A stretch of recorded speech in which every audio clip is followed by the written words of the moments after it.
সুভদ্রা রান্নাঘরে আমার সকল দর্শক বন্ধুকে জানাই স্বাগত। আমি শিউলি। আজকে আমি আবার একটা নতুন রেসিপি নিয়ে এসেছি। দেখো, এগুলো হচ্ছে পালং শাক। পালং শাকটা দেখো আমি একটু কড়া বসিয়ে দিয়েছি, জল বসিয়ে দিয়েছি, জলটা ফুটছে। আমি ফুটন্ত জলের মধ্যে শাকটা দিয়ে দিলাম, জাস্ট একটু ব্লাঞ্চ করে নেব, জাস্ট একটুখানি দিয়ে তারপর এটাকে তুলে নেব। দিয়ে আমি এই পালং শাক দিয়ে কি বানাবো তোমরা আমার সাথে থাকো, আমি তোমাদের সাথে দেখাচ্ছি। দেখো, আমি শাকটা ব্লাঞ্চ করে নিয়ে চলে এসেছি। এবার শাকটাকে আমি ব্লেন্ড করব, প্রথম কথা। আর সেকেন্ড কথা হচ্ছে, এই যে ওটস নিয়েছি দেখেছো এক বাটি, এই ওটসটাকেও আমি গুঁড়ো করে নিয়ে আসবো। ওটসটাকে গুঁড়ো করে নিয়ে আসি আর শাকটাকে ব্লেন্ড করে, এই দুটোকে নিয়ে আসি, তারপরে আমি তোমাদের সাথে আবার দেখাচ্ছি কি বানাবো। দেখো, আমি ওটসটা গুঁড়ো করে নিয়ে চলে এসেছি। একদম দেখো, খুব সুন্দর পাউডার হয়ে গেছে, ভারী সুন্দর হয়েছে। তো এই এই যে আমি বড় এই যে চামচে 2 চামচ ওটস গুঁড়ো দিয়ে দিলাম। হ্যাঁ, আর আমি 1 চামচ আটা দেব। এটা হচ্ছে আটা, আটা দিয়ে দিচ্ছি। ব্যাস হয়ে গেল। এবার কি দেবো বলো তো? শুকনো উপকরণের মধ্যে একটু স্বাদ অনুযায়ী লবণ দিয়ে দেবো, আর 2-4টে চিনির দানা দেবো। আমি একটা খুব সুন্দর হেলদি একটা নাস্তা বানাবো। হ্যাঁ, যে বাচ্চারা খেতে চায় না সবজি, তাদের জন্য। দেখো, আর ওটস, এটা হচ্ছে আমি পালং শাকটা ব্লেন্ড করে নিয়ে এসেছি। এই পালং শাকের এই যে ব্লেন্ডটা করেছি, এইটা দিয়ে আমি এই আটাটা আর ওটসটা মেখে নেব, সুন্দর করে একটা ডো বানাবো। আমি এটাকে জল দিয়ে ধুয়ে সুন্দর করে এটাকে বের করে নেব। দেখো, আমার ডোটা হয়ে এসছে মাখা, দেখেছো সুন্দরভাবে মাখা হয়ে গেছে। এবারে আমি কি করবো বলো তো? এর মধ্যে একটু তেল লাগিয়ে দেবো। আমি তো তেল দিইনি মাখার সময়, যেহেতু আটা আর ওটস দিয়ে বানাচ্ছি হেলদি খাবার, সেই কারণে। এবার একটু হাতে তেল লাগিয়ে এই ডোটার মধ্যে তেল লাগিয়ে দিলাম, দিয়ে চাপা দিয়ে কিছুক্ষণ রেস্টে রেখে দেবো। আর আমি বাকি যে কাজগুলো করব সেগুলো এখন রেডি করে নিই। দেখো, আমি গ্যাসের মধ্যে একটা প্যান বসিয়ে দিয়েছি, আর 1 চামচ মতো একটু আমি সাদা তেল, রিফাইন্ড অয়েল দিয়ে দিয়েছি। ওর মধ্যে একটু জিরে দিচ্ছি ফোড়নে। দেখো, আমার ফোড়নটাও হয়ে গেছে ভাজা। আমি এবারে আলু সিদ্ধ করে নিয়েছি। দেখো, কতগুলো আলু সিদ্ধ করে নিয়েছি, আর কতগুলো কড়াইশুঁটি, সেগুলোকে বয়েল করে নিয়েছি। এবার আমি এগুলোকে হাতে করে ভেঙে দিয়ে দিলাম।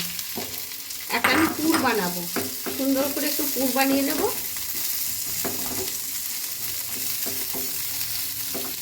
এবার আমি একটুখানি চিনি দিয়ে দিচ্ছি, অল্প করে চিনি দিয়ে দিলাম। স্বাদ অনুযায়ী একটু লবণ দিয়ে দিচ্ছি। আর এটা হচ্ছে পনির, আমার ঘরে বানানো পনিরটাকে আমি একটু গ্রেট করে দিচ্ছি। আমি একটু কাশ্মীরি রেড চিলি পাউডার দিচ্ছি পুরটাতে, মানে কালারটার জন্য, বেশ কালারটা ভালো হবে। আর একটু ম্যাশারে করে একটু ম্যাশ করে দিচ্ছি সুন্দর করে, যাতে পুরটা একদম সুন্দর হয়ে যায়। দেখো, আমার পুরটা একদম রেডি হয়ে গেছে। আর কিছু দেওয়ার নেই, লাস্টে একটু ধনেপাতা কুচো ছড়িয়ে দিলাম, দিয়ে এবার আমি অফ করে দিচ্ছি গ্যাসটা। পুরটা ঠান্ডা হোক, তারপর আমি আবার তোমাদেরকে বাকি প্রসেসটা দেখাচ্ছি। দেখো, আমার ডোটা একদম রেডি হয়ে গেছে। এগুলো আর একবার একটু ঠেসে নিয়ে আমি লেচি করে নেব। দিলাম, আমার 5টা লেচি হয়েছে। একটু বড় সাইজেরই লেচিগুলো বানিয়েছি। প্রচণ্ড ঠান্ডা লেগেছে, একদম নাকে নাকে কথা হচ্ছে। যাই হোক, লেচিগুলো দেখতে ভারী সুন্দর হয়েছে না, কালারফুল। বাচ্চারা কিন্তু এরকম কালারফুল জিনিস খুব পছন্দ করে, ওদেরকে এরকমভাবে বানিয়ে দেবে। ব্রেকফাস্টে, ডিনারে, তোমার ডিনারে বা স্কুল কলেজ অফিসে টিফিনে একদম পারফেক্ট রেসিপি একটা। আমি এটা গোলমরিচের গুঁড়ো দিয়ে দিলাম, বুঝেছো তো? গোলমরিচের গুঁড়োটা ছড়াতে আমি ভুলে গেছিলাম। আর বাচ্চারা খেলে ঝাল দেবে না, নাহলে লঙ্কা কুচি, কাঁচা লঙ্কা কুচিও দিতে পারো। আমি কাঁচা লঙ্কা কুচোটা দিইনি।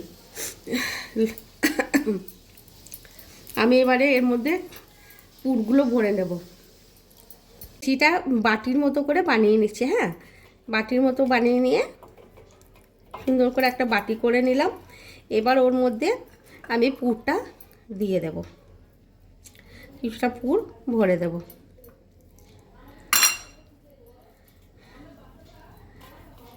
ঠেসে ঠেসে পুরটা ভরে দিলাম, যতটা মানে পারা যায় ততটা পুরটা দিয়ে দিলাম। দিয়ে এবারে মুখটা আমি সিল করে দেব এরকমভাবে। মুখটা এই যে সিল করে দিলাম, ব্যাস হয়ে গেল, রেডি। দেখো একটা আমার রেডি হয়ে গেল। এইভাবে আমি আর একটা বানিয়ে নিচ্ছি, তোমাদের দেখাচ্ছি। এইভাবে বাটিটা করে নিচ্ছি, দেখো। আবার একটু পুর দিয়ে দিচ্ছি।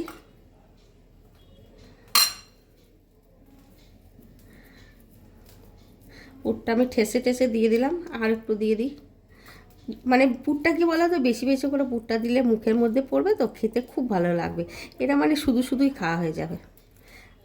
জাস্ট বাচ্চারা যদি একটু সস পছন্দ করে, একটু সস বা একটু চাটনি মানে আচার কিছু একটা দিলেই হয়ে যাবে। দেখো আর একটা হয়ে গেছে, ঠিক আছে। এবার আমি এইভাবে বাকিগুলো বানিয়ে রেডি করে নিচ্ছি। দেখো আমি এবার কিচেন স্ল্যাবের উপরে একটু আটা ছড়িয়ে নিয়েছি। এবার আমি এটাকে বেলে নেব।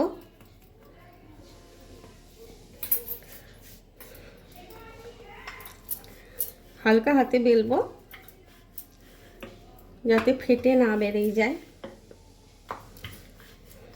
আর যেহেতু ওটস দেওয়া আছে তো একটু মানে ফাটা ফাটা হবে, বুঝেছো তো, কারণ ওটসের একটা ইয়ে আর আটা ময়দার একটা ব্যাপার আছে। যাই হোক, তো এই দেখো আমার একটা বেলা হয়ে গেছে, ভারী চমৎকার করে বেলা হয়ে গেছে।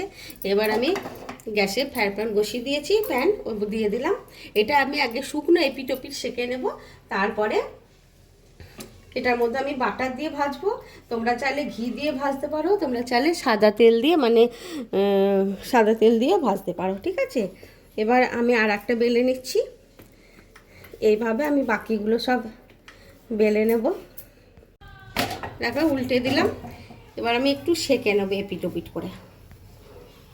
আমি এপিট ওপিট করে সেঁকে নিয়েছি, একদম ভাজা ভাজা হয়ে গেছে আর ফুলছে, জানো তো, ভারী সুন্দর ফুলছে। এবার আমি বাটার দিয়ে দিচ্ছি, দেখো সুন্দর করে। আবার উল্টে দেব, দেখো কেমন ফুলছে। দেখো ভারী একটা চমৎকার হেলদি রেসিপি। তোমরা কিন্তু এভাবে অবশ্যই অবশ্যই বানাবে, বানিয়ে খাবে, খেয়ে আমাকে তোমরা জানাবে তোমাদের আমার এই হেলদি একটা সুন্দর ওটসের দিয়ে পালং শাক ব্লেন্ড করে এরকমভাবে বানানো রেসিপি কেমন লেগেছে। দেখো আমার এটা ভাজা হয়ে গেছে। এটা এবার আমি এটা তুলে নিচ্ছি। এবার আমি তুলে নিলাম। হ্যাঁ, এইভাবে এবার আমি বাকিগুলো বানিয়ে নেব, তোমরা আমার সাথে থাকো। দেখো আমার পরোটা একদম রেডি, সার্ভ করে দিয়েছি। তোমরা এভাবে অবশ্যই অবশ্যই একবার বানাবে। আমি একটু জলপাইয়ের আচারের সাথে মিষ্টি টক মানে মিষ্টি মিষ্টি আচারের সাথে সার্ভ করেছি। তোমরা চাইলে তোমাদের ইচ্ছা মতো চাটনি বা আচার দিয়ে সার্ভ করতে পারো।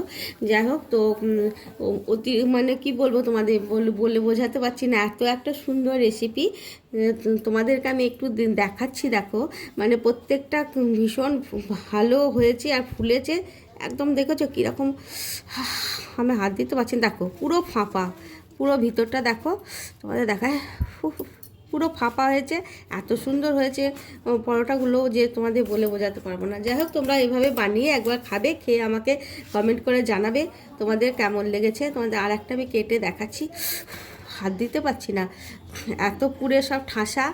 যাই হোক, এই দেখো